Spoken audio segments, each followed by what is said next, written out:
Hello, hello, hello. It's Filibuster here. I'm back again with more patch note analysis. And today we have the big one, the Stormgate launch day patch notes. So, I'm very curious to see what they've cooked for us today. I'm gonna be going over the notes. And of course, as an Infernal player, that's always going to be my special perspective. But anyway, let's see what they got for the launch day. Of course, I know that it's not supposed to be like 1.0 for launch. It's supposed to be 0.6 for the overall game, so we'll see how that goes. But I hope they have some good stuff coming. So let's see. This is our Necrolite update, the biggest single update yet for Stormgate. That's actually saying a lot because we have had some very big updates so far. Let's see. This release marks a major milestone as we exit early access and officially launch Stormgate on Steam with the full 12-mission Ashes of War Vanguard campaign, complete with new unlockable pets and 36 all-new Steam achievements. So, the full campaign is of course cool. I think they had 10 missions before, they were all very good, so that should be 2 more missions. Definitely gonna be checking those out. We are also introducing the first part of our revamped Celestial Armada faction, which has been a long time in coming, giving them a massive mechanical overhaul focused on streamlining complexity and improving playability. Plus our brand new Sigma Labs experimental hub debuts with the Terrain Editor Alpha, opening the doors to full community map making and custom cave support. I haven't been playing with the map editor, but people have been making very good stuff with that. I think the change here is that they weren't able to make their own terrain for the maps, I guess, and now they will be. So that means the visuals will be like completely free now, if I understand this correctly. Competitive players can dive into a fresh ladder reset, so we got a ladder reset coming, not that too surprising. And our progression system now tracks your factional growth across modes. And with new player card nameplates, that's a bit like what StarCraft 2 had, I guess. There's also new art, 2 wild new challenges in the skirmish mode, bug fixes and a balance update for all factions. Alright, let's see the patch notes. Campaign. The full Vanguard campaign is now available, featuring 12 story-driven missions. Each one has 3 achievements. And completing the campaign on brutal difficulty gives a new pet. Actually 3 new pets.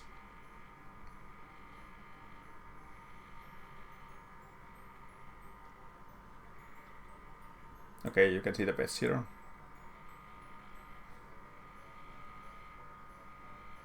So one is like Vanguard themed, this looks a bit Celestial themed, so I guess this would make this one Infernal, but doesn't really look like Infernal, well, whatever. Oh, Sigma Labs, this is about the editor, I guess. Let's see. Welcome to Sigma Labs.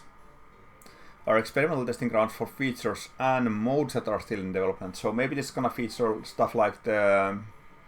what was that 3vs3 mode called? I don't remember right now. But it might be going here in the future. Currently, this area includes co-op missions, Terrain Editor Alpha, and custom games. Co-op missions. Interesting. Is that different from the normal co-op games, like missions? Is that like campaign missions? In the future, oh yeah, Team Mayhem. You may see even more modes appear here, such as the much anticipated Team Mayhem, right?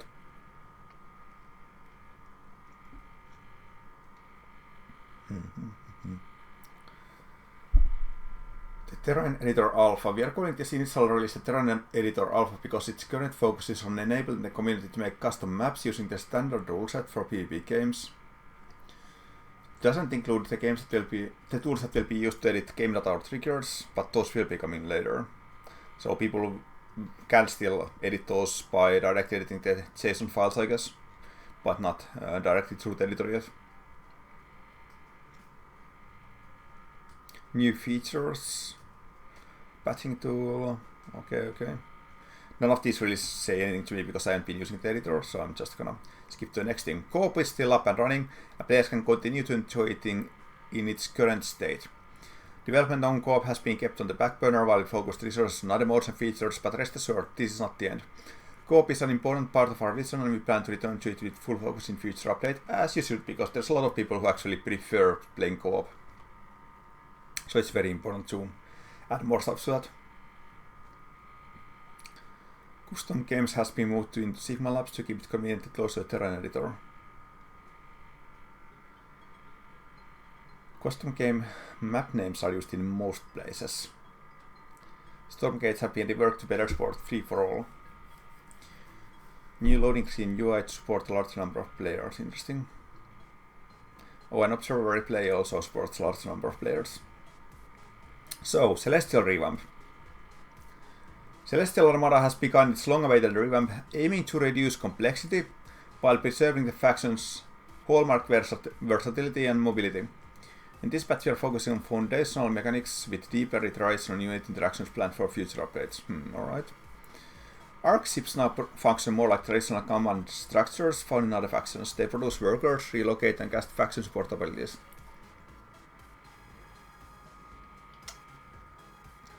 Oh. Prisms are now like other workers. Up to 12 can mine from each luminite mine. I guess they figured that these around 3 prisms just wasn't doable to really balance. That's my conclusion. Therium Purifier has been removed. Prism can now harvest Therium directly without needing to return it anywhere. Isn't that kind of crazy? Like, you don't need any production, just one Therium, you send some of your prisms to a Therium field anywhere on the map.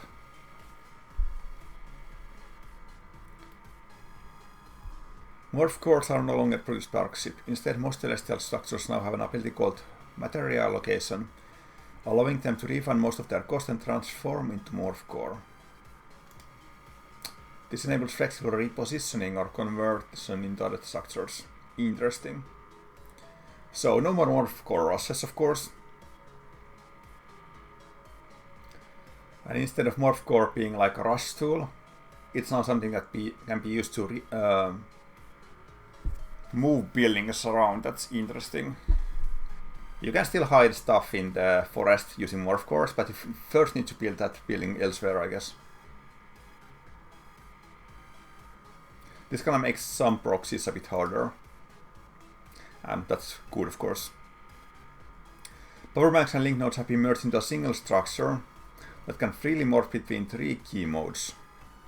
Grace Light node, which heals, Energizer node, which gives energy, and Judicator node, which is a turret. So I guess all of them give you power, but then they can be upgraded into a version that gives some other bones as well.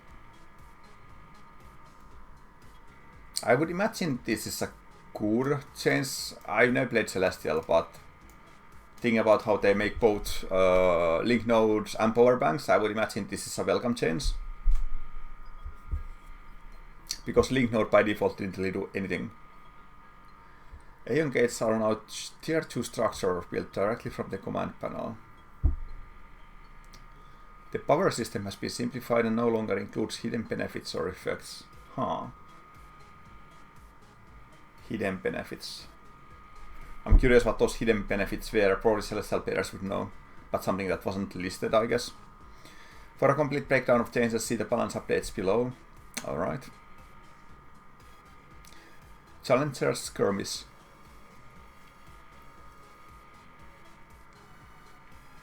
So this is for AI skirmish mode. Some challenges featuring bots. Major Galti Commander.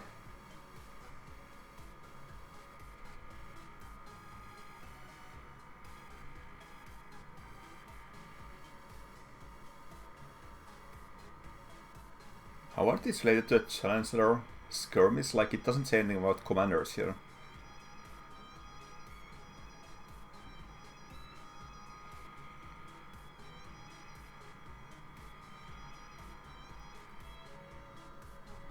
It says there's 2 new challengers. Oh, challengers, not challenges.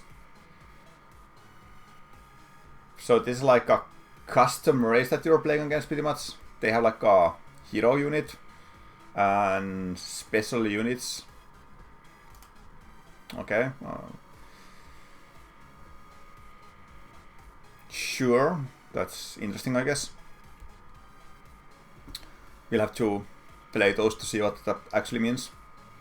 Campaign and ladder reset. Campaign progress reset. Oh, we are resetting certain hero progression elements, but your overall campaign progress will remain intact. Okay. All complete levels and difficulties will be preserved, but hero levels, items and talents will be reset. Losing all the items is a pretty big nerf for the final missions if you don't redo it from the beginning. Ladder reset. Competitive ladder is being reset, right? Okay. Player profiles and account progression. This reminds me that for all of the alpha we only had like the random icon that we got on sign up, and it wasn't possible to change, so we are finally getting that customized, I guess. Players can now level up in their Vanguard, Infernal and Celestial race by earning storm points through campaign, co-op, versus and skirmish matches. As you progress, you'll unlock a new type of cosmetic, player card nameplates, which are displayed on your in-game player card and reflect your race-specific progression. Steam Avatar is now displayed as your profile picture in-game. This is actually a nice change because it might make smurfing a bit harder. It's a new dimension to think about.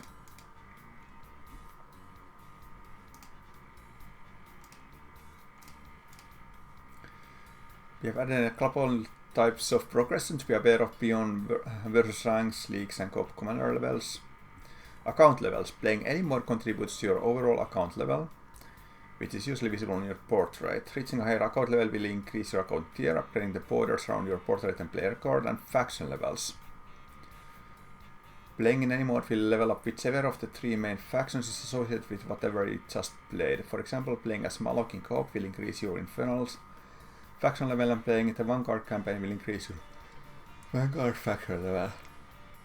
We have added a handful of nameplates that appear behind your name on your player card that can be unlocked by leveling up the different factions. Well, just some random progression, that's always cool. Steam integration improvements. Not too clear what they actually did. Okay. Steam achievements. 36 achievements, alright, sure. Backer rewards, name a unit.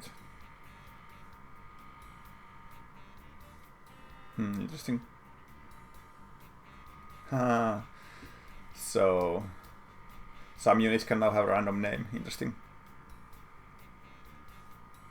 Good for those backers.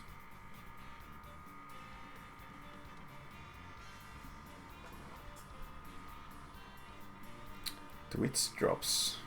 Alright, there's a new Twitch drop starting today.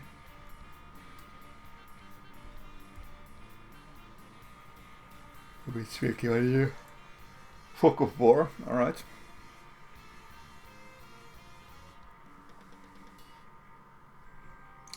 Pricing and panel adjustments.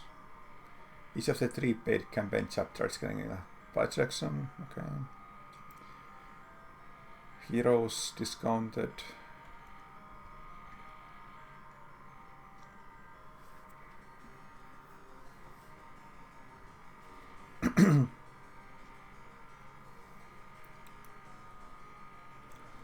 Balance updates. Alright. We are like halfway done, I see. Vanguard. Command post. Central command, high command. Servo overcharge is now target ability.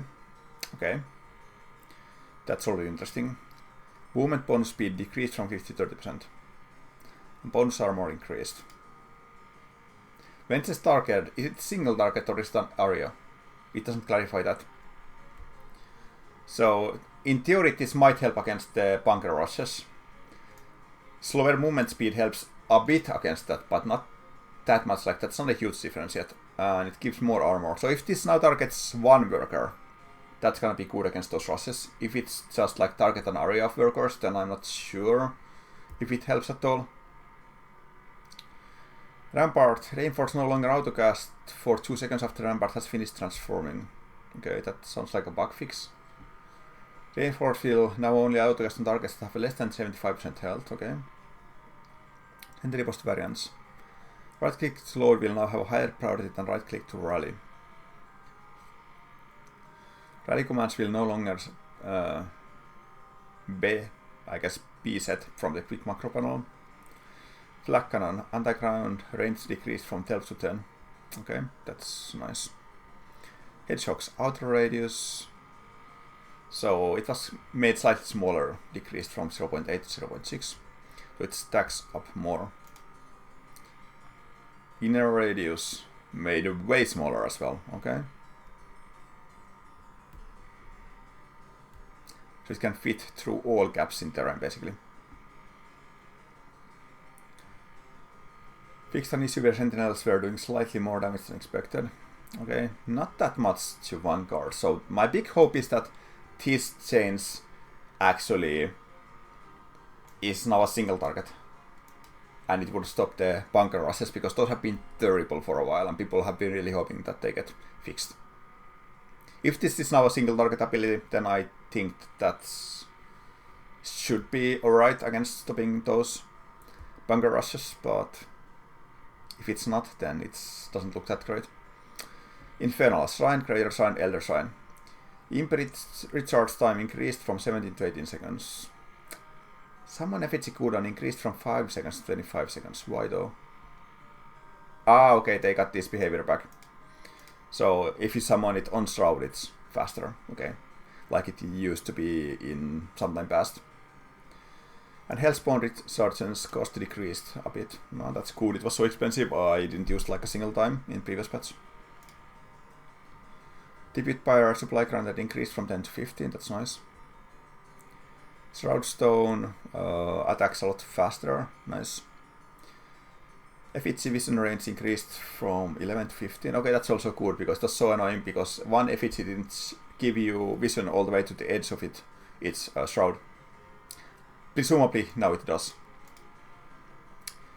Imp weapon missile speed increased from 15 to 20, so it's not a faster attack speed, but the missiles fly a bit faster. Okay. Gremlin supply granted decreased to 0. Alright, I see. Health increased from 45 to 65. So they do slightly more damage and have slightly more health. And they can no longer be cursed, so it's more useful in IVI. Brute health increased by 5. Okay, sure. Attack period increased by from 1.2 to 1.6. I think this means that it attacks slower. Infernal Fury's thunder duration decreased from 0.5 seconds to 0.25. This is a bit weird one, but like, it's still an interrupt. So for example, 0.5 or 0.25 doesn't make any difference against making Magma Rolls unusable. But like, if it's just an interrupt, why you have it, basically? Now spawns 1 Fiend on death by default, down from 2.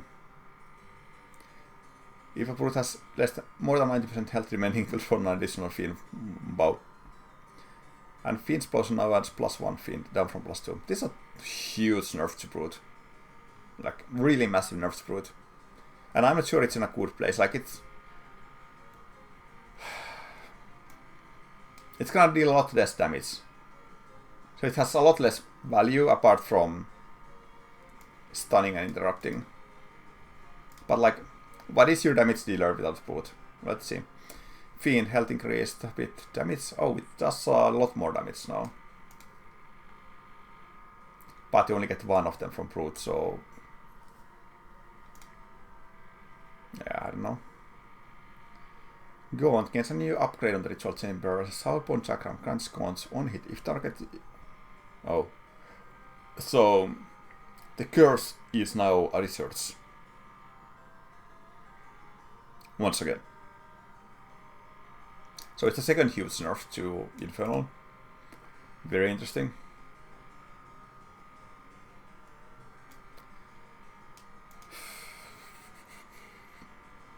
I guess this is going to be most significant against Celestial, because against Vanguard you don't really benefit from early gaunts anyway. Against Infernal, brutes have been the most impactful thing, with gaunts just giving a bit of support. Spriggans are now cheaper. Awesome. Weaker gaunts, cheaper Spriggans. I love to see that combo. Okay. Flame Dragon, build time increased. Okay, it now takes 2 minutes to build. to build. So it's the first unit that has like a build time as Infernal. That's very curious. But it has no cooldown anymore. Biter Breath has a very short range now and has longer cooldown. I was kind of hoping for something more interesting. Like there's a couple of cool changes here.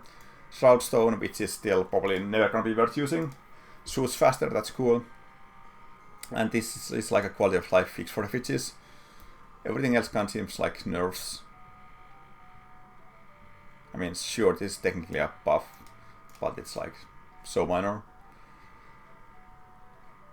With both tier 1 units being nerfed, my question is once again like, what is supposed to be the core unit for Infernal? Because I feel we don't have it. For a while it was Brute. But there is no higher tier replacement for Brute as a core unit. It's definitely not Gaunt. Gaunt is always a support unit with how weak they are.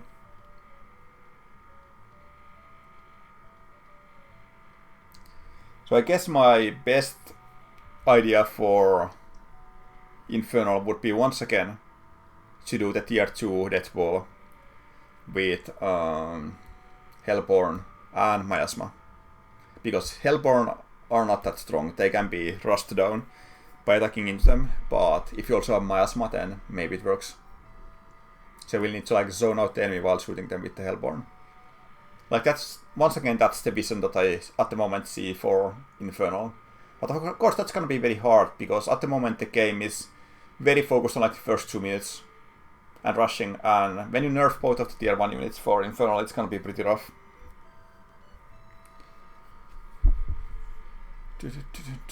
Well, let's see Celestials. Cascade Field, range increased to 15. Most structures were previously around 10 range. Okay. And structure vision increased slightly.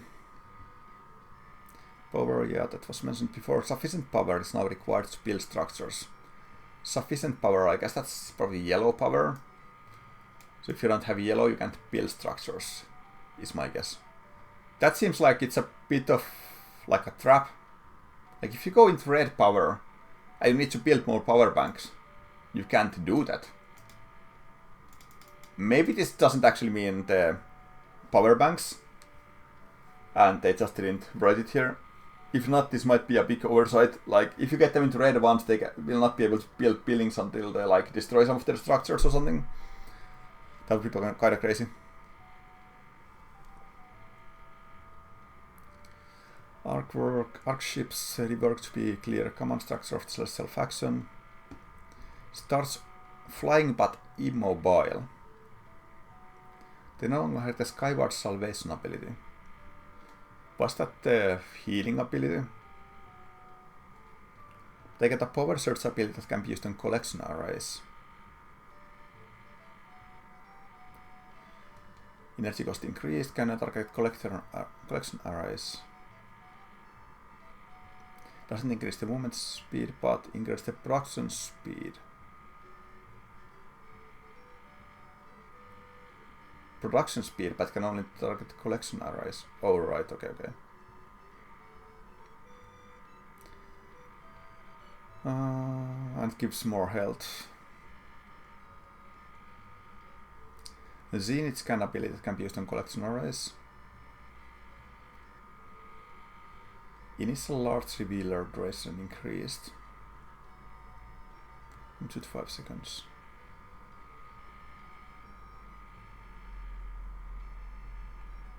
When it says it can be used on collection arrays, does it mean that it's an ability that collection arrays have, or that you can only cast it on collection arrays? Because I'm not sure why you would want to cast it on your collection arrays.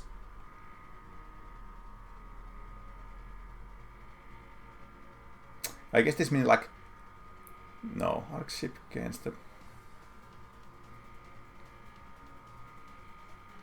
It does sound like it's an ability that can be only used on collection arrays. Which sounds very weird, I'm not sure about the use case scenario.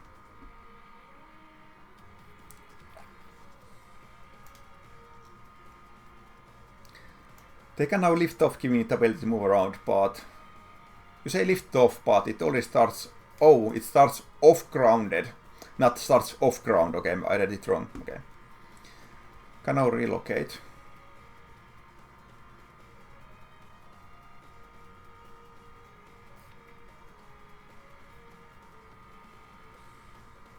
So it is like a one-click ability to move somewhere else. Can now construct collection arrays. And will automatically do so if set next to a Luminite mine without a collection array. That's very interesting. So is it like you get collection arrays for free? Sounds like a pretty big change.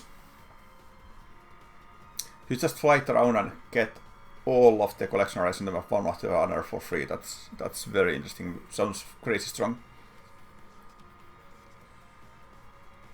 And their movement speed has increased as well. And they have very short move time as well. So you can even make more than one of them to quickly take the whole map. More health than before. Flying Arc Fortress, that's the tier 3 one. Now have Purify and Fates and abilities. So I guess they actually want the Thick Beam rushes to be a thing again, with being able to build this faster and just giving them the Fates and ability. Collection array. It's now just a mining structure. Doesn't build prisms. No longer has any abilities. No supply cost. Less health. Instant. No build cost. Very short build time. No longer auto harvest, cannot lift off. Morph core can be built from structure, cannot attack anymore. Ah, it's interesting. So you can't use morph cores to hide structures in woods anymore. That seems a big change for proxies. Sure, that's welcome. All celestial structures except Archship variants, the collection array get a new ability. Oh, okay, just the morph core one.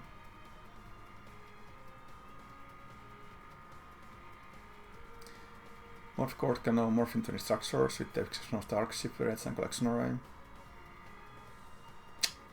Okay, I'm seeing some new depths for this. Like, it's not just that you can turn into morph core and then move it. You can like use a tier 1 building to turn into a morph core and then use that to build a tier 3 building.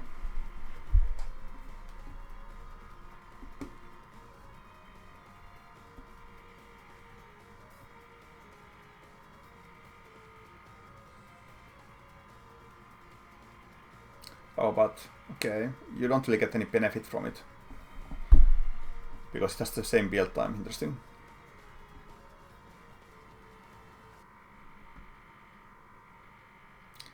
And yeah, all the power bank link nodes, etc.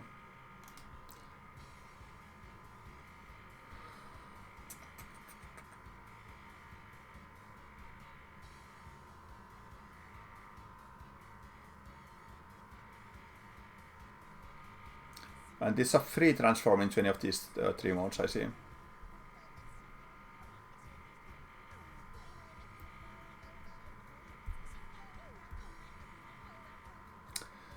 Okay. So Gracelite node heals a friendly unit for 600 health over 30 seconds. That's super strong. Oh, but it's cancelled if it's damage. Okay. So it can't be used in combat basically. Or it can, but you need to like micro the unit back first. Interesting.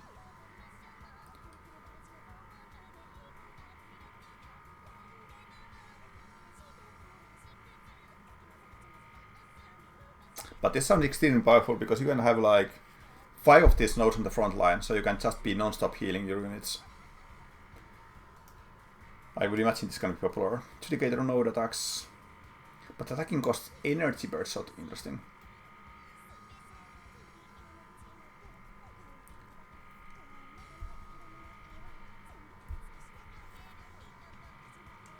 An energizer gives them energy, alright.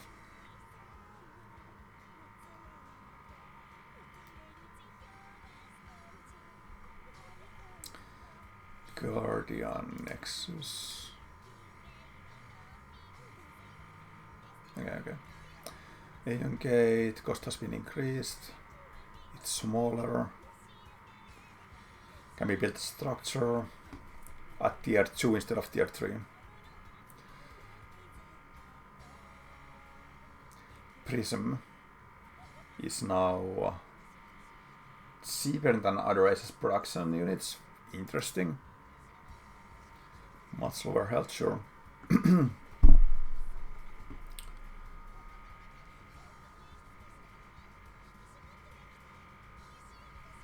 So it's all of these things are basically to make it more like other workers, except it's still flying. So it's a very cheap flying scout, for example, especially with the faster movement speed as well.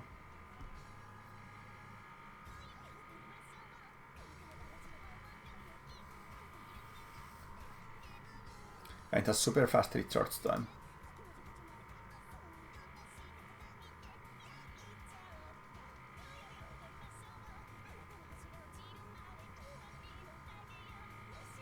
I could send one to a scout and then just head it to my Ethereum at the end.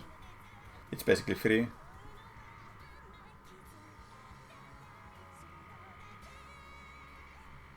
Oh, it's not a crown unit as well. Okay, that's a huge sense.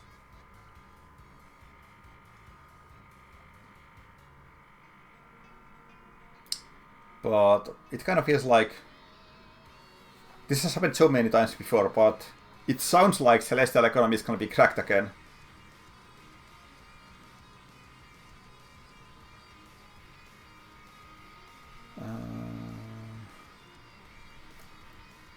Like from the start, they can start claiming new mines like every 60 seconds. And at the same time, their workers are cheaper and you get them faster than other races.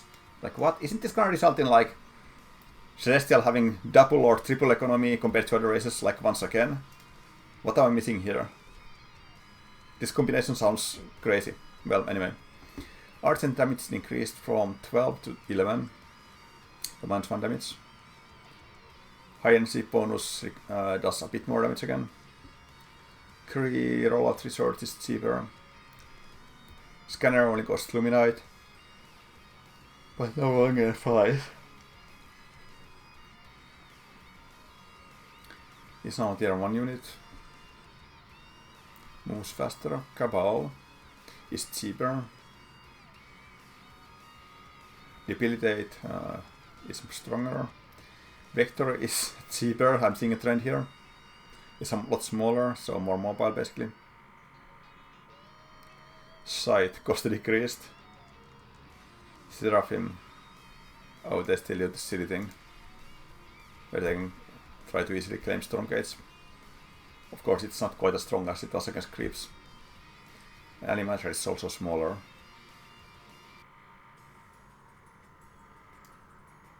This means that they stack up more with other units, so it can be very hard to like click an Animancer with an ability. I'm not sure that's a good thing. That's the end of Celestial changes.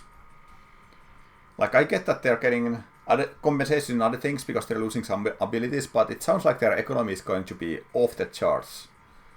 Unless there's some interaction that I'm missing with how this auto-building of new collection arrays is working.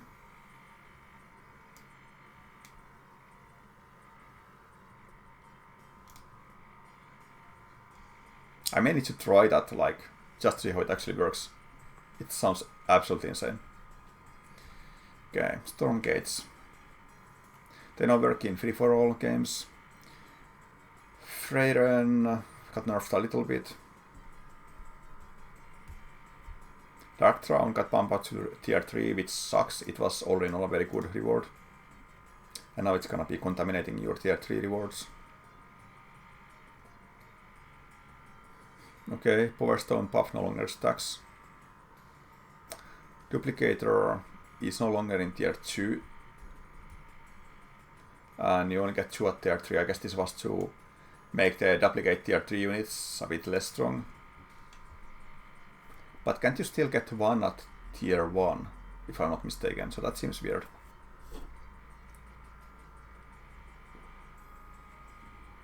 Bug fixes, cancelling a shrine morph into another shrine. After full transformation, no longer Rift Elder Shrine model intact. Fix the bug where target abilities could fail to cast on the active selection. Okay. Prisms now correctly show up as idle workers. Move line drag.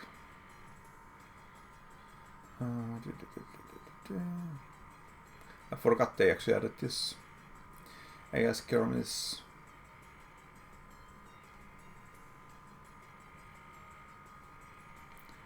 Co-op. I think too major. A lot of stuff in the editor. Art.